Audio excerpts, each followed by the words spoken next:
Takot ko lang makulong, mapalayo ako sa mga apo ko. Yun ang kinatakutan ko na I love my apo very much. Hindi takot matalo, pero ito ang totoong laban ni Senator Bato de la Rosa. Kung ayaw niyo akong labanan ng droga, huwag niyo akong ibalik sa Senado. Matapang na pahayag mula kay Senator Ronald Bato de la Rosa. Pero teka, totoo bang hindi siya takot matalo? O ito ba'y harap-harapang pagpapakitang gilas habang may nakatagong pangamba? Bato na walang kinatatakutan o bato na natutunaw sa init ng laban?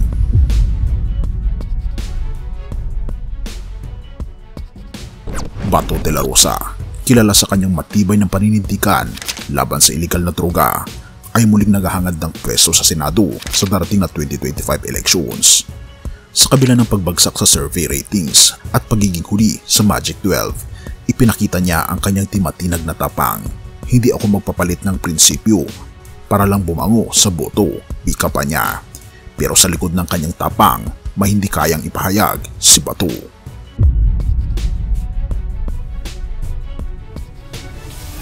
Sa panayam ng DWIZ, tila cool at collected si De La Rosa. Kung di ako pala rin, magtatanim na lang ako ng kamote sa Davao. Isang simpleng alternatibo, pero gaano nga ba kalalim ang sinasabi nito? Hindi ba't ang isang tao na may planong bumalik sa probinsya ay nagpapakita ng kaunting pagdududa? Ang pangarap na bumalik sa bayan at magtanim ng kamote ay tila payapa, ngunit hindi ba't ito'y pahiwatig ng pagkatalo na hindi niya pa kayang aminin ng harapan?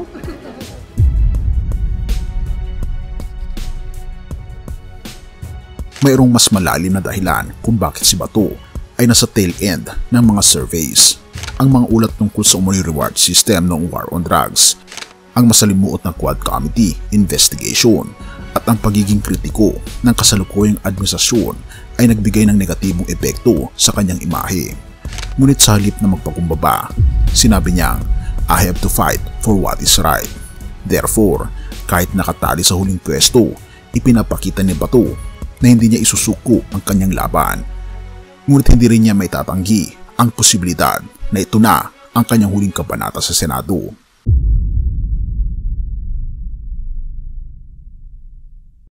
Ang sinasabing hindi takot matalo ay tila isang magandang maskara.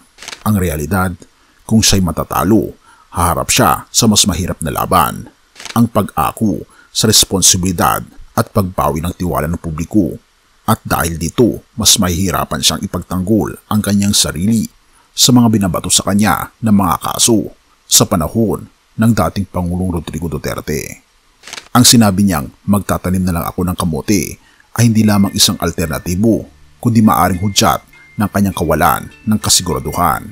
Dahil kung matatalo si Bato sa kaso, ay malamang sa malamang ay mapupunta siya sa malalamig na rehas ng kulungan. Ang hamon, hindi lang laban sa droga, kundi laban sa sariling takot na mawala sa eksena ng politika.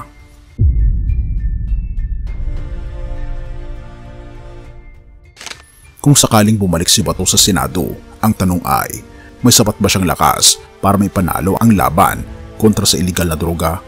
O ang kanyang mga kritiko ay magpapalakas ng kanilang kampanya laban sa kanya? Ang sagot ay nasa mga botante.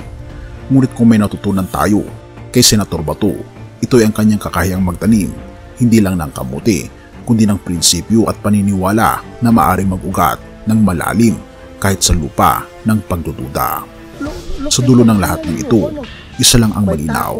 Si Bato ay isang taong nagpapakita ng tapang kahit pa sa harap ng takot. Pero ang tanong sa atin, maniniwala ba tayo sa kanyang tapang o makikita ba natin ang maskarang nakatakip dito? Hebrews 6 verse 10.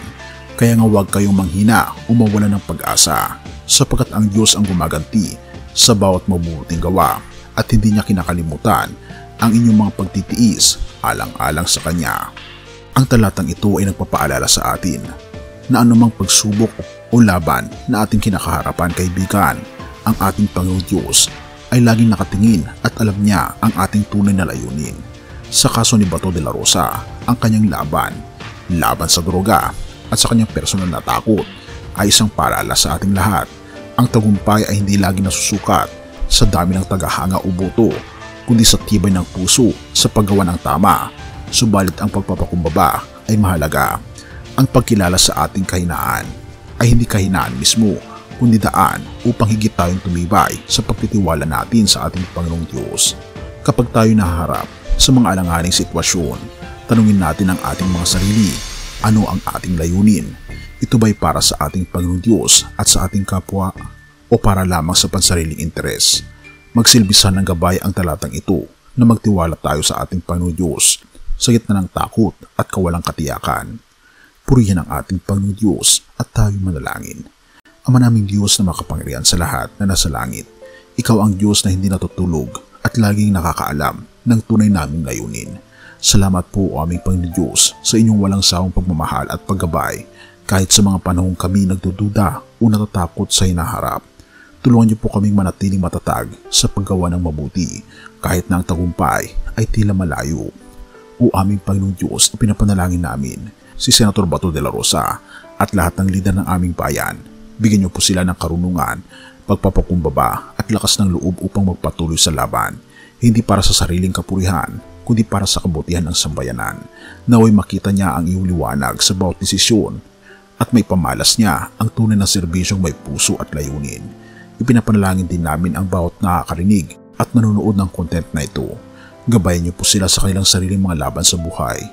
Bigyan niyo po kami ng tapang, narapin ang mga takot at ng pananampalatayang walang hanggang nagtitiwala sa iyong mga plano o aming Panginoon Diyos.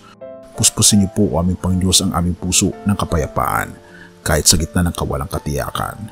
Sa iyo po ang lahat ng papuri at pasasalamat o aming Panginoon Diyos at patunayan po kami. At salamat sa pagdinig ng aming panalangin at patawarin po kami sa lahat ng aming pagkukulang at pagkakasala sapagkat ito may samot hiling sa matamis na pangalan ng aming Panginoon Jesus. Amen.